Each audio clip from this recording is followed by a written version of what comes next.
Welcome to Inside Pleasantville Schools. I'm Emily Rubin Persons, your host and Board of Ed trustee. It's been a while since my last recording, and with my time on the board coming to a close, I realized there was at least one topic that I never covered: the Board of Ed. I've been on the Board of Ed here for 12 years. For the last 3, I've also been a director on the Westchester-Putnam School Board Association, 2 years on their executive committee, and I've also been 3 years on the Lower Hudson Education Council. Westchester-Putnam provides leadership and support for all 27 district members, and the Lower Hudson Education Council is a regional board of 4, soon to be 5 counties with the purpose of advocating for public education.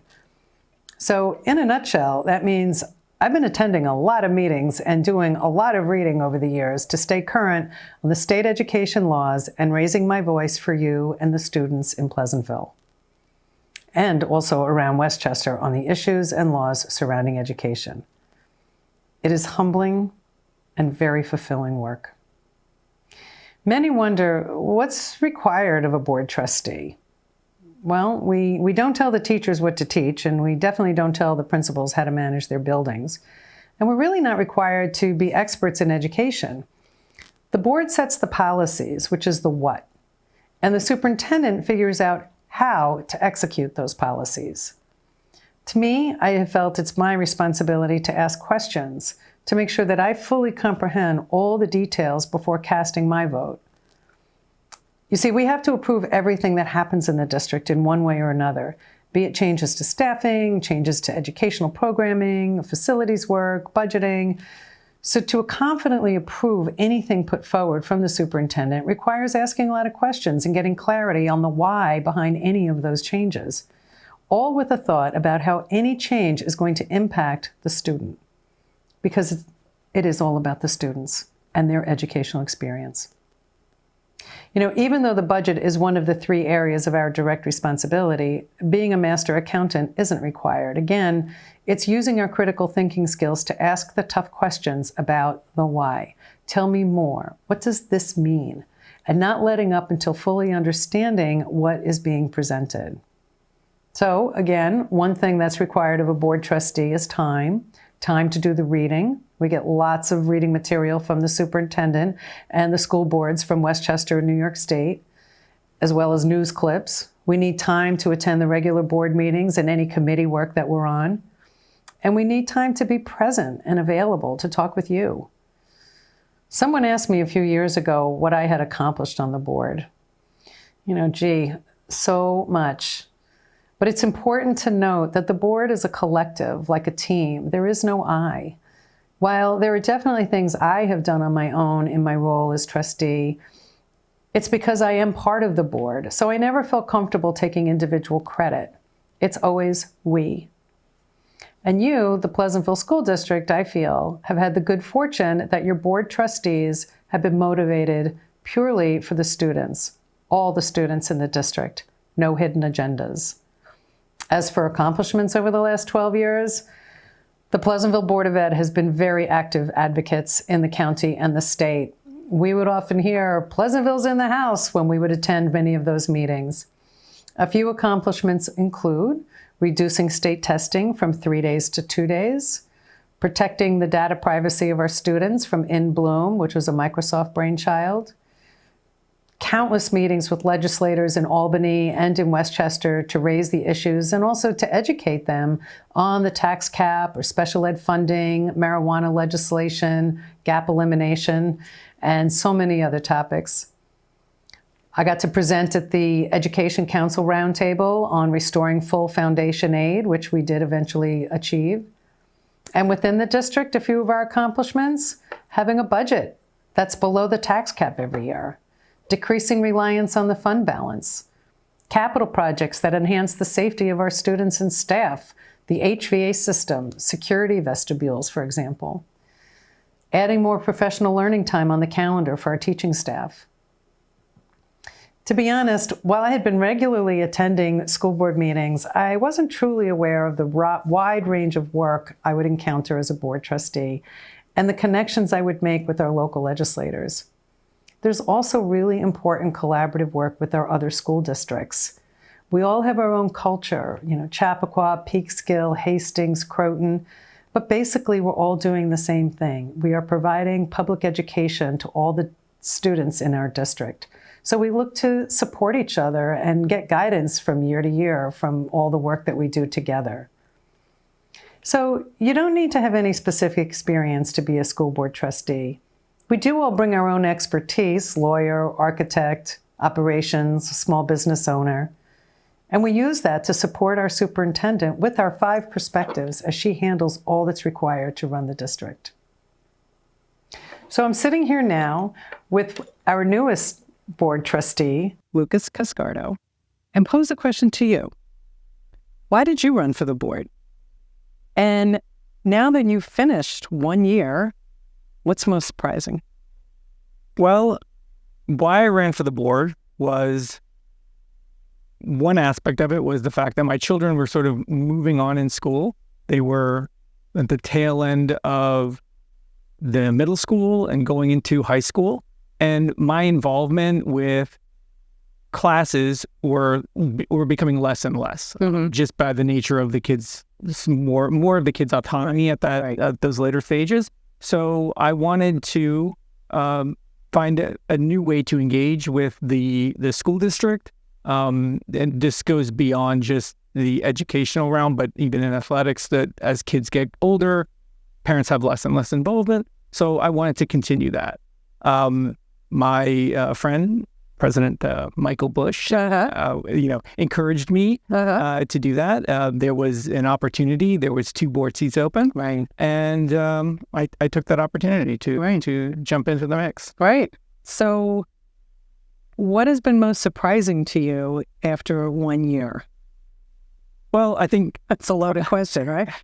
primarily I was coming into the board without any background in the educational space. Sure. So for me, there was a steep learning curve, but I understood that there was regulations and things like that are always in play. But I think the behind the scenes, it's more about the legal requirements, the legal space, and the amount of legal activity that goes on in the district. Yeah. That I think a lot of people in the district do not realize how much that goes on. Right. I agree. I mean, same. I was surprised at the number of laws that really constrict the operations of the district. And in some respects, it's good because you need those regulations. You don't want administrators or accountants,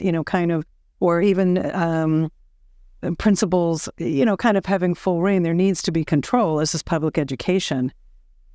But sometimes the laws, they're put in for good intention. Right. And then we're trying to execute them, or they're old laws and things have shifted and we can't get some of those laws to shift. And that's a challenge. Right. And it's sort of, for me, it was interesting just to see how that played out in the district, where I don't know if I had paid attention to that as much, on the outside. Right. No, exactly. Contract law and stuff like that. I agree. I mean, one of the, we get the onboard newspaper, which is printed out by the New York State School Board Association. And in today's, I brought it here, but one of the new bills that is hasn't yet gotten to the governor's desk is a bill that would put a student on every school board.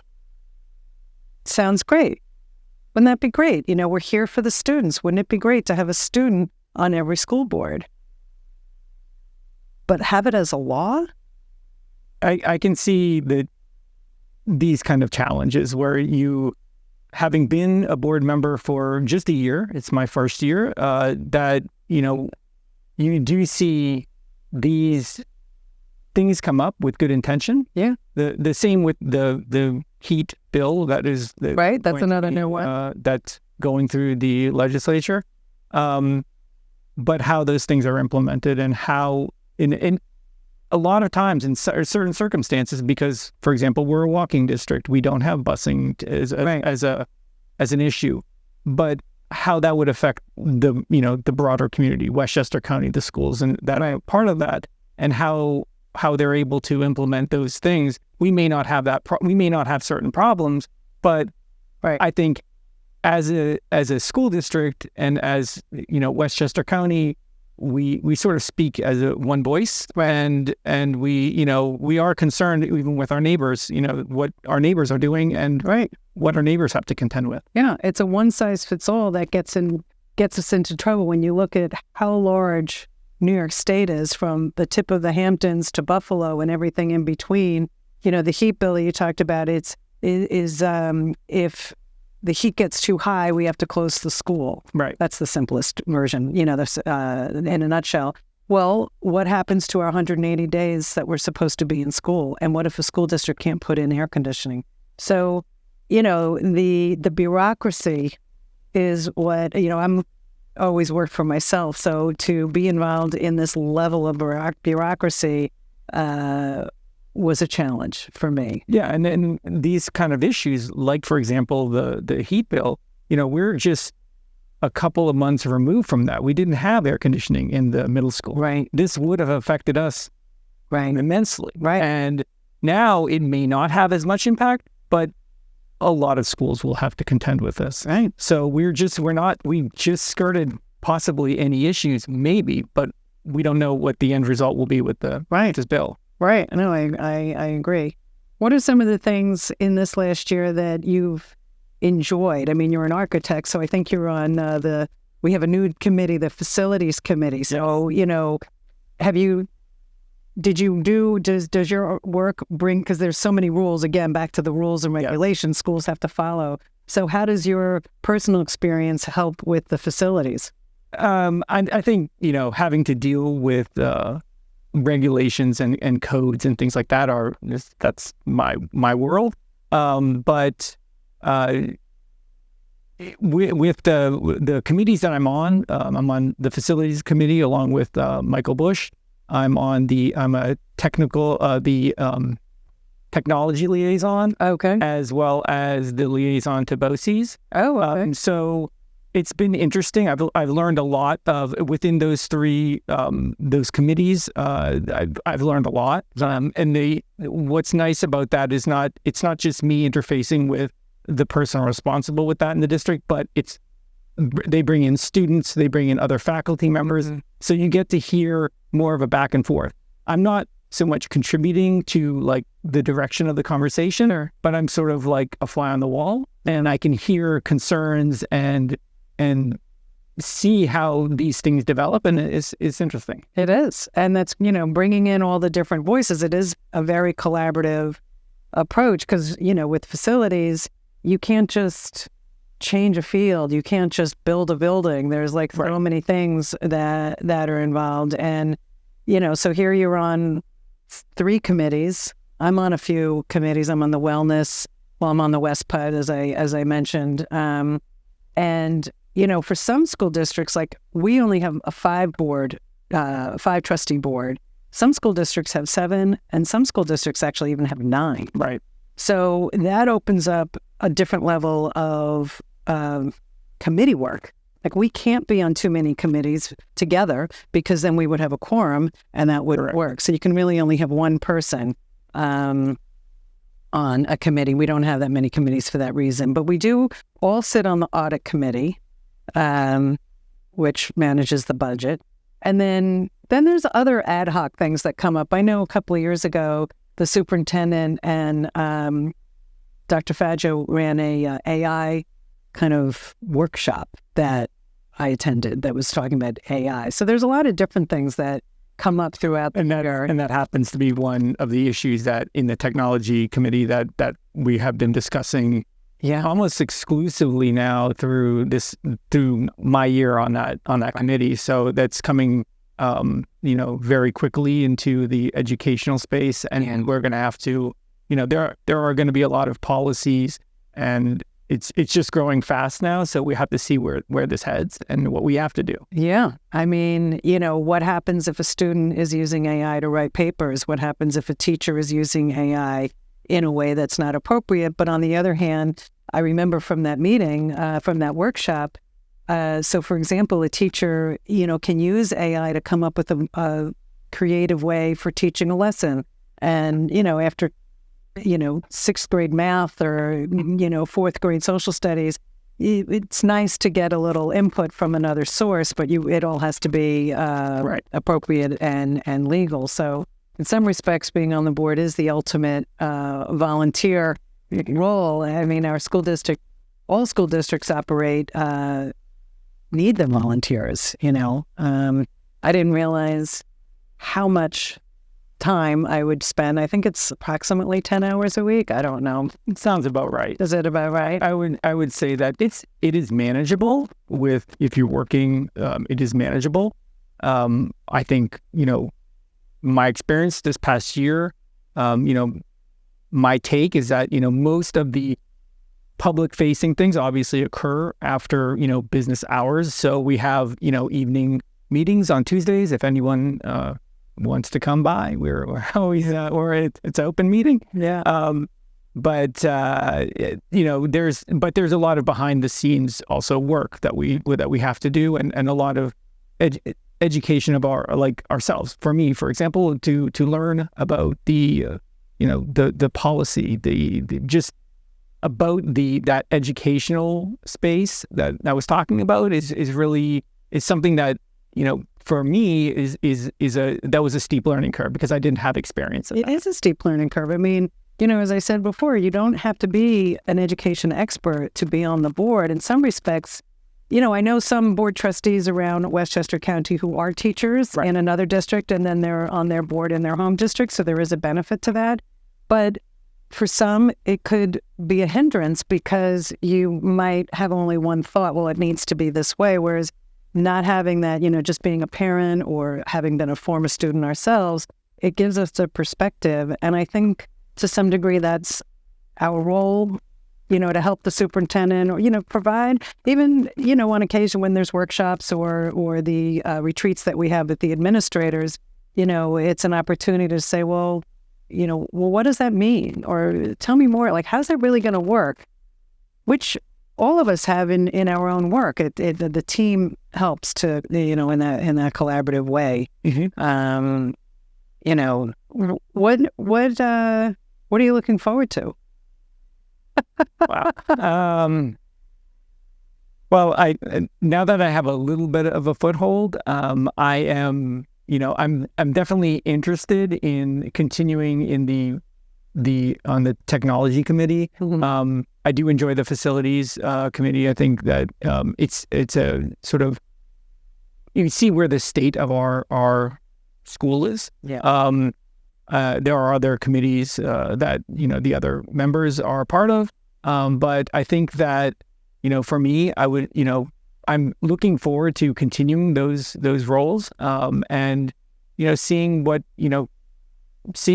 coming ahead with AI, because I know that's going to be a pretty powerful issue in the classroom, and also from the community and the parents as well. Like they are concerned of how that will shape their child's education. Yeah. And the advocacy, working with the legislators to, we, as I mentioned, a few of the things that we achieved, it's important work. I honestly had no idea how involved I was going to be. I wasn't that well versed on local state politics. I didn't really understand it. I don't think I'm alone in that. And you realize how much our Assembly and Senate impact our daily lives. And, they're good people, but they need to be educated. And that's some of the work that we've done at the legislative. I mean, now much of it is online. Maybe one day some of it will go back to being in person, because it is nice to sit at the table with the legislators. Although on the flip side, the benefit of online is you get more people on the Zoom screen. Right. And on my side, I'm just scratching the surface. I know you've had a lot of experience in that, but I'm just scratching the surface with that aspect of board membership. Yeah.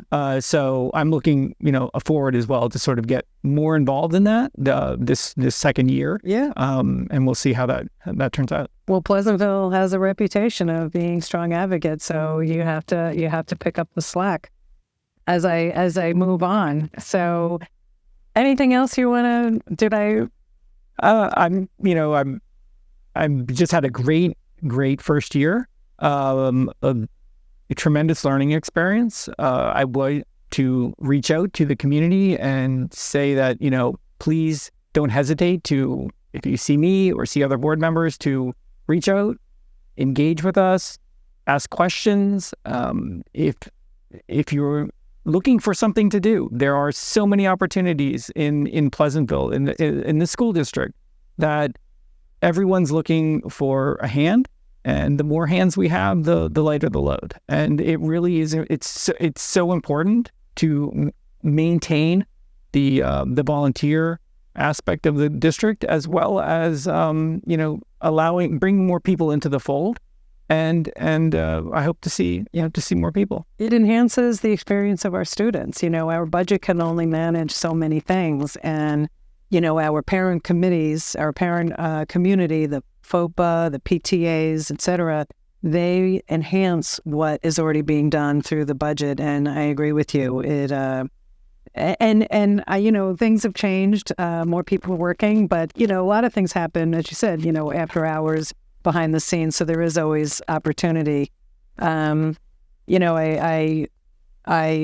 love what's on the front of our school building in the high school: enter to learn, go forth to serve. We have so many people in our community who are really living that, because they are Pleasantville grad alum, and now they're living here, and they're also now serving in the community. It's really what we celebrate. So lots to look forward to looking ahead. So in closing, I'd like to thank the community for voting for me 4 times. I'm proud of what we've accomplished in these last 12 years. And this last year, Lucas has definitely seen how hard and how easy it is. I'm honored to have represented the students, the parents, the community, to have sat at the table with great people like Mike and Erin and Lucas and John and Jill and Angela and Lou and Larry and Shane and Lois, all previous board and current trustees. I believe this next board is definitely going to continue on the good work for the students and the staff in this wonderful district. And I just want to thank you for all the years. And thank you for watching this latest edition of Inside Pleasantville Schools. Have a great day.